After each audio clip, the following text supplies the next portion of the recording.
Bad blood. David and Emma looked at each other across the table. The young couple were happy. The food was delicious.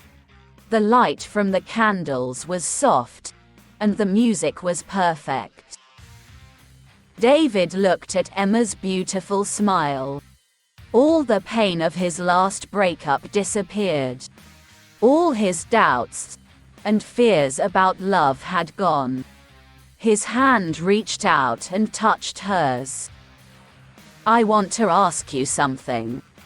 David searched her eyes. Could she guess what was coming? Her smile made him feel brave. She held his hand. "Don't worry. Whatever it is, I'll probably say yes." He felt so excited. He was about to ask the most important question of his life. From the corner of the restaurant, a strange man watched them.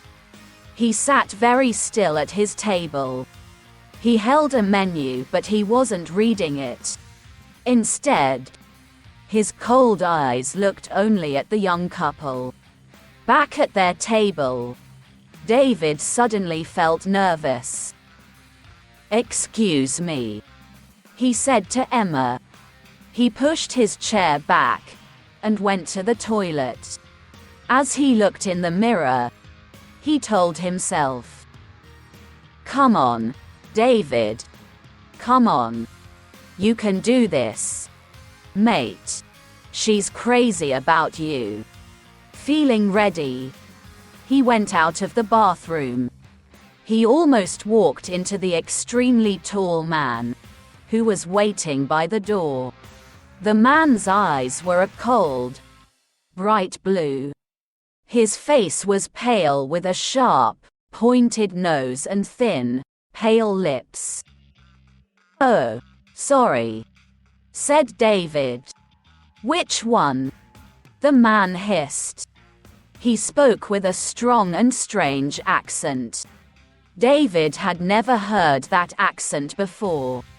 For a moment, David was confused. Then he realized what the other man meant. "Oh, this one," said David, helpfully. "This is the men's toilet." David went back into the restaurant. He reached for the ring in a box in his pocket. It was time to ask her. The taxi ride home was wonderful. The happy couple discussed their future life together. They shared their sweet feelings about each other. "The night I asked you to marry me," said David. "The night I said yes," replied Emma. "Just think. Our whole lives together. Sharing, caring." He began. "Loving, giving." Emma finished his sentence. They smiled at each other in loving excitement. "You are so wonderful," said David. "And you're absolutely beautiful," said Emma. "I've never met anyone so lovely and kind. I'm so happy. I could sing." They entered their block of flats, holding hands. A tall man watched them from the shadows. "Which one?" he asked himself. He watched the building. He was waiting for a light to come on to show him which flat was theirs. 1 minute passed. 2. There it was. The light went on in a third-floor window. He saw Emma for a moment as she closed the curtains. How many times had he stood on a corner like this? How many victims had he watched? Many corners. Many victims. His pale lips formed a thin smile. He moved out of the shadows to the door and pressed the buttons for every flat. The vampire was always pleased when people lived in flats. Sooner or later someone always let you in. Silly humans. They thought you were someone's pizza delivery. It was a kind of invitation. And that was all he needed to enter a home. He climbed the stairs to the 3rd floor and walked down the hall. He didn't make a sound. He could hear the young couple laughing and talking. He put his ear against the door. He could hear what they were saying, and he was happy. Young love made the sweetest blood. It was so full of life and energy. I feel as if I'm in a film, she was saying. More like a dream, he replied. Yes, a dream. How lucky we are. Guess who I'll be dreaming about tonight? He said. Who? Her hair smells of roses. She's like an angel. Their dream was about to become a nightmare, the listening vampire thought. Suddenly, he opened the door and stood there, showing his sharp teeth. The couple screamed, and then held each other in terrified silence. The vampire could smell and taste their fear. This was how he liked it. Fear also made the blood sweeter. There's my wallet. On the table, there.